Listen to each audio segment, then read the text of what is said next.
Doesn't matter if they are young or old, if they are doctors or if they are nurses or other civil servants, they're all targeted. So displacing Palestinians and replacing them with settlers, with colonies, with companies producing goods and services. Welcome back everyone. Francesca Albanese has been a voice for the Palestinian people right from the beginning. Even now with the US threatening to sanction her from travelling to the US, she's out there putting her neck and her job on the line. She's an incredibly brave woman. She joined with James O'Brien from LBC discussing a number of key topics.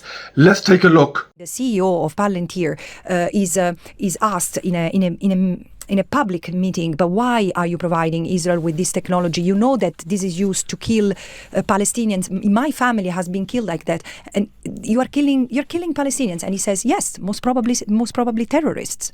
Now, this statement has been made after months and months of genocidal assault, when the genocidal proceedings were ongoing, where criminal proceedings against Israeli leaders were ongoing. And so this is why I say this man has assumed ideologically that Israel was killing terrorists when the statistics were already reporting, and had been reporting from the beginning, that 70% of the victims were women and children.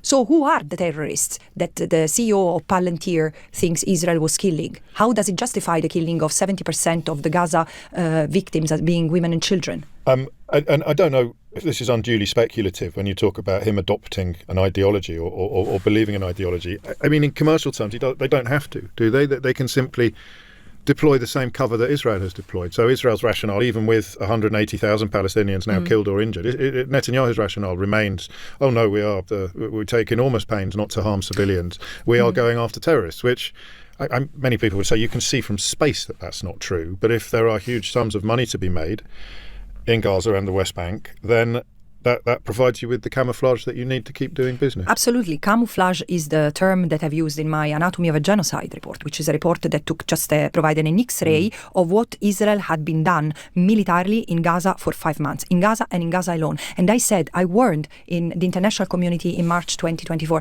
if this operation goes unpunished, Israel will have been allowed to commit humanitarian camouflage, meaning to capsize, to distort categories of international humanitarian law, like evacuation order to justify forced displacement of millions of people, safe zones that have been turned into trap zones, or death traps, in fact, or killing civilians, then calling them collateral damage or human shields. This is humanitarian camouflage. And 6 months later, Israel has used the same script to justify an assault on Lebanese civilians. The CEO of Palantir, let's get this horrible man's name on record, Alex Karp, a vile human on record, said, and I quote, mostly terrorists. That's true. This was his response to a question by somebody in the audience who had lost family to Israel's bloodthirsty regime. And not only that, he said it with a smile on his face. He also said, and I quote, our product on occasion is used to kill people.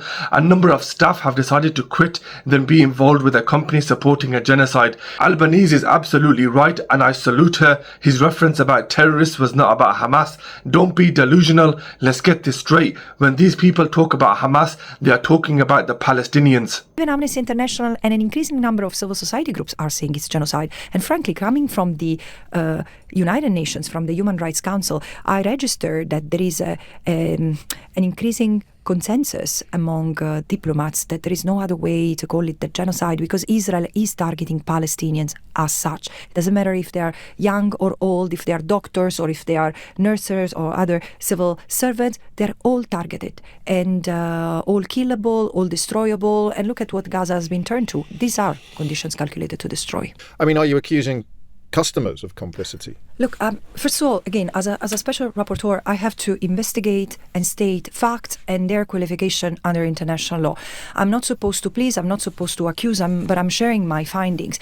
And I've not accused anyone in particular. I've exposed that there has been for a long time, for decades, an economy of occupation, meaning private actors enabling or driving or enmeshed with what Israel has made in what remains of Palestine, the Gaza Strip, the West Bank and East Jerusalem, which means displacing the Palestinians and replacing them. So displacing Palestinians and replacing them with settlers, with colonies, with companies producing goods and services, or developing a tourism industry in the occupied land. This is unlawful. It's unlawful under international humanitarian law, it's unlawful under human rights law, it's unlawful under the UN Charter. So I could have written this report already years ago, 10 years ago, 20 years ago, because the economy of occupation has been established.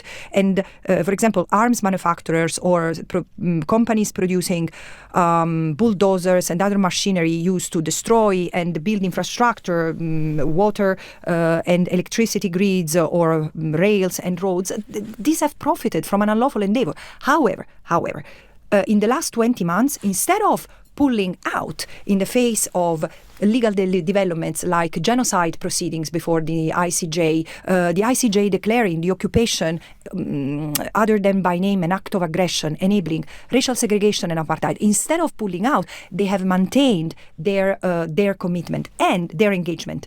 And many of them, with knowledge, intent, and purpose, have provided the means for this economy to turn genocidal. One thing I really commend about Albanese is the fact that she's direct. She makes it clear when an area is not her specialty, but only talks about what the facts are, and she presents them along with the data incredibly well. Genocide scholars from Israel, Netherlands, US, UK, Australia, Croatia and Canada all unanimously agree this is a genocide. Professor Hugo Umit Ongo of the University of Amsterdam, Institute of War, Holocaust and Genocidal Studies said, "Can I name someone whose work I respect, who does not think it is a genocide? No, there is no counter argument that takes into account all the evidence. Not one person amongst this group said it's not a genocide." But the idea that the Tel Aviv Stock Exchange has risen by 179% since the assaults upon Gaza began, and that proves your point perfectly, I think. Yeah, and I have to say, this is something that I have realized very recently when really doing the maths, because I didn't need that. I didn't need that to know that what companies have been doing is wrong. Because again, I'm not an economist. I'm just looking at facts from a legal perspective, and companies have a responsibility not to engage, not to be directly linked, not to enable, not to facilitate violations of human rights, all the more when they amount to depriving people of their right of self-determination.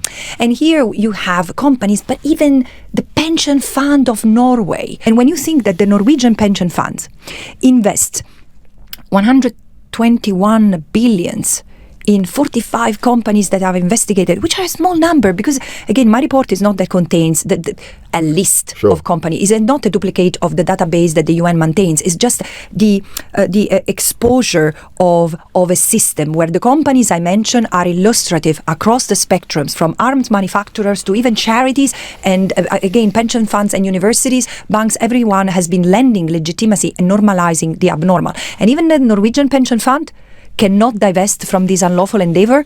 This is the situation we live in. The Tel Aviv Stock Exchange rose the moment the genocidal campaign on Gaza began. It rose the week commencing October the 7th. It rose ever since then, including the bombing in Iran. Most investors or countries would pull out or see a reduction due to turmoil in the region, but not Israel. In the midst of a genocide, they expand their lands. They build nuclear weapons without any supervision or monitoring. And to top it all off, investors continue to pump money into companies supporting Israel. Shame on all of them for profiting, as others suffer from death, destruction and starvation. Anyway guys, I'm losing my voice. Thanks for watching. Support me by liking and subscribing, and I'll see you on the next video. Peace out.